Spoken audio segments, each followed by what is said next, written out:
All right, every February 14th, you know the drill. It's all hearts, flowers, chocolates.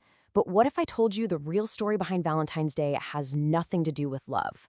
What if its actual origins are, well, ancient and honestly pretty dark? We're about to dive into one version of the holiday's history, and let me tell you, it kicks off with a ton of violence. Think about it for a second. It's kind of weird, right? The color we associate with love is red, but so is the color of blood and danger and violence.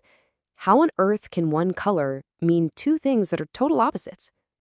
And this really lays it all out. You've got love and romance over here and violence and blood over there.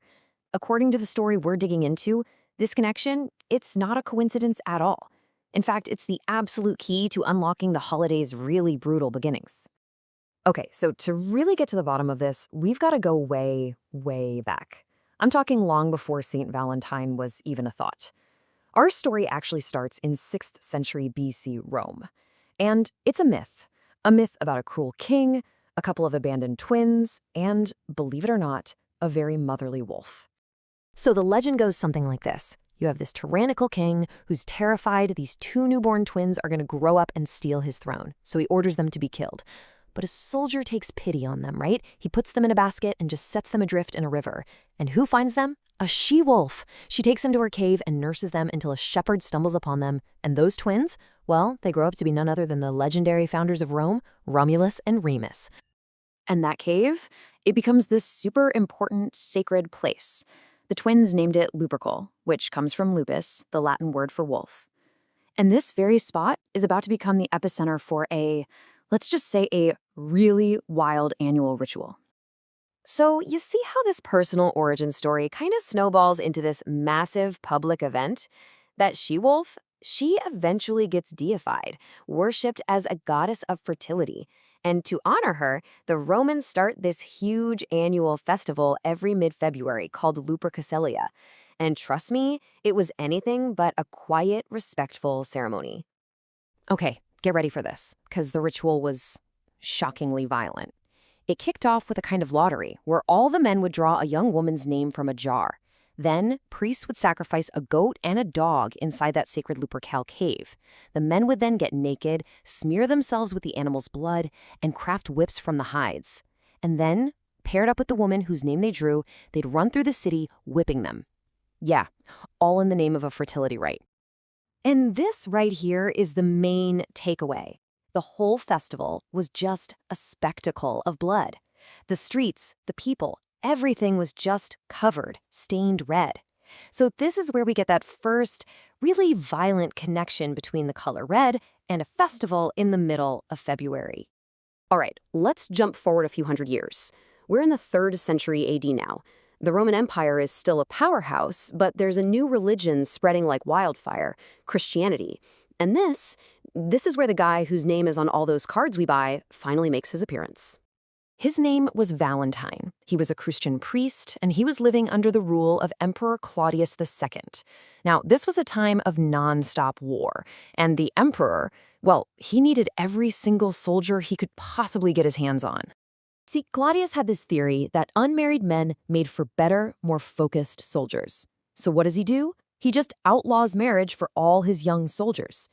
But Valentine, he saw this as a huge injustice. So, in a massive act of defiance, he started marrying young couples on the sly, completely in secret. But you know how it goes. Secrets like that, they don't stay secret for long. Valentine was found out, arrested, and boom, sentenced to death. And the date of his execution? You guessed it, February 14th. His death wasn't the end of the story, though. Not by a long shot. He became a martyr, a hero who literally died for love. And his name became forever tied to that specific day.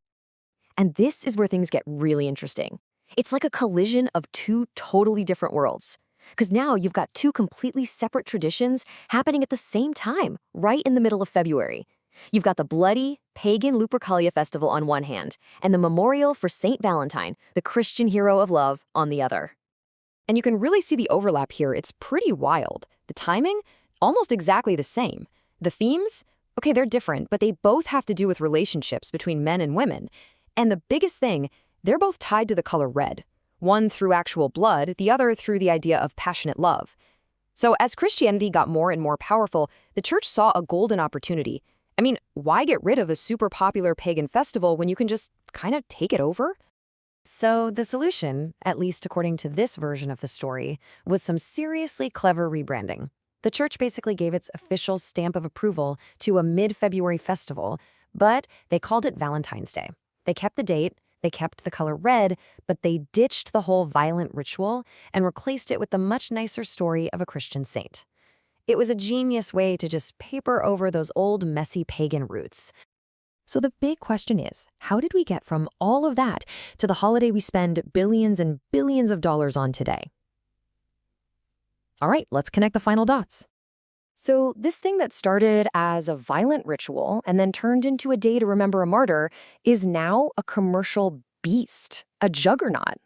Just to put it in perspective, in 2020, people in the US alone spent over $27 billion on Valentine's Day. That is just a staggering amount of money. And this brings us to the whole point of this story. The Valentine's Day that we all know and celebrate, it isn't some sweet modern invention. It's an ancient, violent, pagan ritual that's been cleverly disguised. First, it was masked by a Christian story, and now it's buried under a thick layer of pure commerce. So maybe the next time you see a red heart on February 14th, you'll think about this story a little differently.